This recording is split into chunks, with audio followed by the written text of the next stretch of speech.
আজকে আমরা চিংড়ি মাছ মারছি আমাদের পুকুরে, বিষ করছে, সেখানে বিষ করার পরে অনেক মাছ আমরা আজকে ধরছি। তো এই চিংড়ি মাছ দিয়ে আমি মিষ্টি লাউ পুরপুরি বানাবো।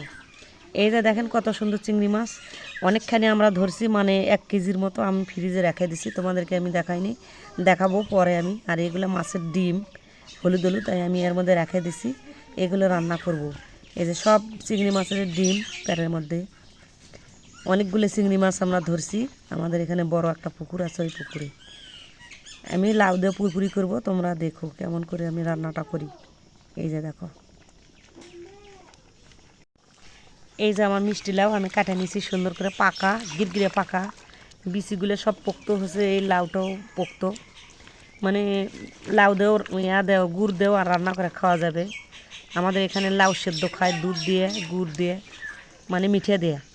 তা আমরা এভাবে খাই না, শশা শুদ্ধই খাই। তো এগুলো আমি পুরপুরি বানাবো চিংড়ি মাছ দিয়ে, অনেক মজা লাগে, অনেক সুন্দর লাগে। কাঁচামরিচ কাটে দিয়ে, সব মশলা দিয়ে, পেঁয়াজ দিয়ে, বেশি করে পেঁয়াজ দিয়ে রান্না করব।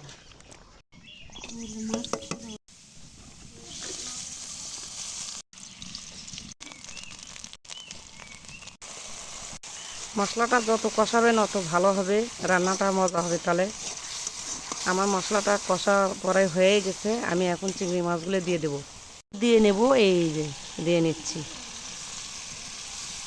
সুন্দর করে এভাবে রান্না করে খাবেন। এই যে দেখছেন,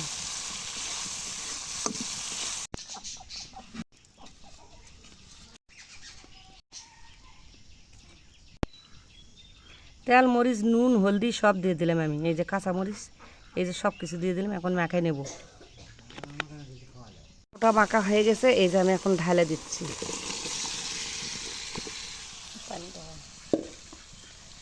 আমি একটু পানি দিব এখন।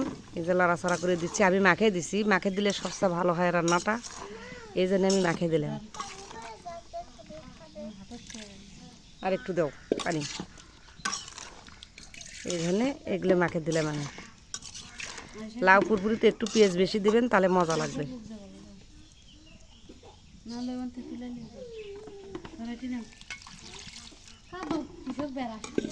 আমার ঢাকনাটা দিয়ে দাও, আমি এখন ঢাকনা দিয়ে ঢেকে দেবো, রান্নাটা হোক।